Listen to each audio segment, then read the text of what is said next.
Persaingan Premier League musim depan diprediksi bakal berjalan lebih ketat. Beberapa klub yang gak diperhitungkan tiba-tiba berbenah dan mengamuk di bursa transfer. Dua diantaranya bahkan berstatus sebagai tim promosi. Gak heran prediksi juara dan papan atas musim depan diperkirakan akan sangat sulit diprediksi. Cetak Gol coba merangkum prediksi kuda hitam Premier League musim depan sebagai berikut.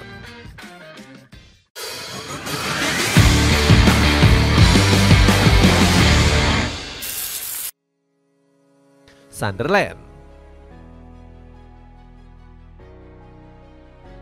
diprediksi bakal menjadi kuda hitam Premier League musim 2025-2026. Pasca promosi, skuad The Black Cats langsung bergerak agresif memburu pemain bintang. Tercatat klub asal Inggris Utara ini sudah menghabiskan 153 juta euro untuk merekrut 11 nama baru. Menariknya, mayoritas punggawa yang direkrut masih cukup muda dan punya potensi menjanjikan. Salah satunya adalah Mark Guiu yang dipinjam satu musim penuh dari Chelsea. Selain itu, Sunderland juga mengamankan jasa Simon Adingra yang tampil memukau bersama Brighton. Namun yang paling mengejutkan tentunya transfer Granit Xhaka dari Bayer Leverkusen. Gelandang veteran ini dikontrak 3 tahun dengan biaya 18 juta euro. Meski sudah uzur, Xhaka diyakini masih bisa bersaing di panggung megah Premier League. Pemain berpaspor Swiss ini punya mental petarung yang bikin bulu kuduk lawan berdiri ketakutan. Dirinya bisa melakukan tackle agresif maupun melepas tendangan geledek dari luar kotak penalti. Tak lupa, Xhaka juga punya stamina badak untuk menjelajahi setiap jengkal lapangan tanpa berhenti. Ex-kapten Arsenal ini dinilai bakal membantu Sunderland menggapai target tinggi musim depan. The Black Cats siap menyajikan kejutan dan mematahkan berbagai prediksi. Pasalnya media 442 memperkirakan pasukan kucing bakal finish di peringkat 19. Ambisi Sunderland berpotensi tercapai setelah mengikuti wejangan dari Calvin Phillips untuk merekrut pemain muda. Sunderland tampak lebih tangguh. Saya pikir itu karena banyak pemain muda yang memiliki semangat baru, ujar sang legenda klub. Selain itu, kiprah Sunderland musim depan juga dinantikan para penonton netral. Mereka juga menyaksikan kebangkitan The Black Cats yang sempat terdegradasi 2 musim beruntun. Sampai-sampai kisah kelam ini sempat diangkat jadi dokumenter Netflix berjudul Sunderland Till I Die. Manchester United. Berikutnya ada Manchester United yang dianggap bakal menjadi kuda hitam Premier League musim depan. Wajar karena The Red Devils menjalani performa buruk di musim lalu. Setelah finish di peringkat 15, pasukan Manchester Merah langsung dihujat sana-sini. Salah satunya dari pandit Simon Jordan yang menyalahkan Ruben Amorim. Amorim gagal membalikan keadaan menjadi lebih baik. Fans mendukung penuh Amorim padahal dia tidak melakukan apapun. Dia justru membuat Manchester United terlihat semakin buruk. Kritik pandit Talksport tersebut. Bahkan komentar pedas juga disampaikan langsung oleh Sir Jim Ratcliffe. Sang pemilik saham minoritas itu malu karena setan merah semakin tenggelam dalam keterpurukan. Klub ini sudah terombang-ambing dalam jangka waktu yang lama, sekitar 1 dekade. Manchester United telah menjadi tim mediocre, kecam Ratcliffe. The Red Devils langsung disarankan untuk habis-habisan merombak skuad demi kembali disegani. Benar saja, Ineos segera menggelontorkan dana lebih dari 200 juta euro di musim panas ini. Setan Merah resmi memboyong Matheus Cunha, Bryan Mbeumo, dan Benjamin Sesko. Transfer jor-joran ini bikin semua rival Premier League kaget bukan kepalang. Pasalnya Ratcliffe sempat berkata Manchester United bakal bangkrut pada akhir tahun 2025 nanti. Manchester United akan kehabisan uang pada akhir tahun ini. Bahkan setelah menyuntikkan dana 300 juta dolar AS, kami tidak membeli pemain baru di musim panas. Alhasil strategi pura-pura bangkrut ini bikin Manchester United kembali diperhitungkan.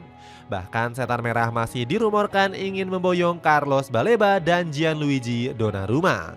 Jika terwujud, komposisi di semua lini permainan The Red Devils semakin mengerikan. Wajar jika Amorim langsung optimis anak asuhnya bisa kembali menggedor papan atas di musim ini. Kami adalah Manchester United. Kami harus kembali menjadi yang terbaik. kami harus kembali bermain di Eropa. Sekarang saya merasa lebih baik, lebih berambisi. Saya percaya dapat memimpin tim ini lebih baik di musim ini, janji Amorim. Dapatkan sepatu karet pria Pro ATT yang anti-slip dan aman dipakai untuk kerja. Cek linknya di bawah ini. Everton. Selain dua tim tadi, Everton juga layak diwaspadai mulai musim depan. The Toffees sudah mulai berbenah dengan berani melirik pemain berlabel bintang. Tercatat setidaknya ada 6 nama beken yang diboyong selama musim panas. Mereka adalah Tierno Berry, Carlos Alcaraz, Adam Asnu, dan Kieran Dewsbury-Hall. Klub asal Merseyside ini juga meminjam Jack Grealish dari Manchester City. Jika ditotal, manajemen pasukan biru sudah menghabiskan biaya 87 juta euro untuk merombak skuadnya. Ini menjadi rekor pengeluaran terbanyak Everton dalam 5 musim terakhir. Gak heran kalau proyek ambisius ini langsung bikin Jack Grealish makin pede menatap musim baru. Saya berbicara dengan manajer. Saya langsung yakin bahwa hanya ada klub yang layak menjadi tujuan, yakni Everton, ujar winger 29 tahun tersebut.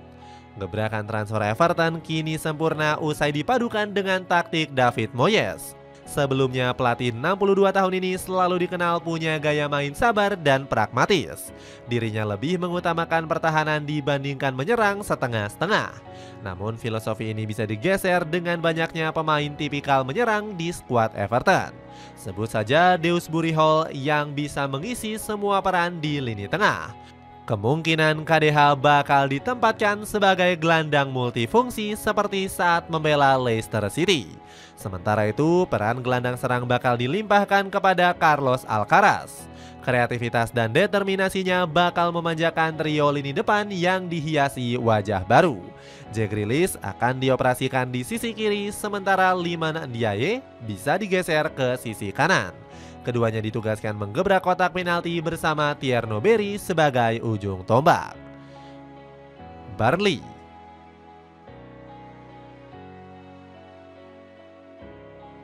Terakhir ada Burnley yang diprediksi bakal menggebrak Premier League musim depan. Klub berjuluk The Clarets ini tiba-tiba boros dan sudah menghabiskan transfer mencapai 125 juta euro. Ini menjadi rekor transfer termahal Burnley sepanjang sejarah berdirinya klub. Uniknya, manajemen menerapkan transfer cerdas mengambil bintang buangan dari klub besar. Armando Broja, Leslie Ogochukwu, Basir Humphries hingga Marcus Edward berhasil direkrut. Masing-masing dari ketiganya hanya dihargai lebih dari 30 juta euro. Meski sudah menggait banyak bintang, Scott Parker justru masih mengeluhkan kedalaman skuadnya. Pelatih Inggris ini menilai manajemen terlalu berambisius untuk merekrut pemain. Menurut Parker, manajemen membeli pemain yang gak sesuai dengan kebutuhan. Alhasil Burnley pun punya skuad yang gemuk dan tentunya mengorbankan jam terbang pemain. Jelas di sini ada banyak pemain yang sangat gemuk. Di sini tantangannya, idealnya Anda menginginkan pemain sesuai kebutuhan bukan dari jumlah, kata Parker dikutip dari Burnley Express. Meski begitu, Parker berusaha bakal meracik taktiknya dengan sangat baik. Rekam jejak ex-pelatih klub Bruges ini sudah terbukti gacor dan dikenal sebagai manajer ahli promosi. Sebelum membawa Burnley promosi, Parker sudah mempromosikan Fulham dan Bournemouth di musim yang berbeda. Selain rekam jejak mentereng, gaya main Parker juga nggak boleh dipandang remeh. Parker dikenal sebagai pelatih yang menerapkan gaya main terstruktur dan rapi. Nggak cuma itu, dia juga menekankan anak asuhnya untuk melakukan pressing. Berbekalkan skuad baru, Parker bisa memanfaatkan duet Halmar Ekdal dan Hennes Delcroix. Sementara itu, sektor gelandang dan penyerang semakin kuat dengan hadirnya Ogochukwu dan Broja. Pengen kemeja keren dengan harga miring? Cek linknya untuk informasi lebih lanjut. Itulah ulasan prediksi kuda hitam Premier League musim depan. Bagaimana pendapatmu, tim manakah yang akan mengejutkan dan sejauh mana langkah mereka? Coba tulis pendapatmu di kolom komentar di bawah ini.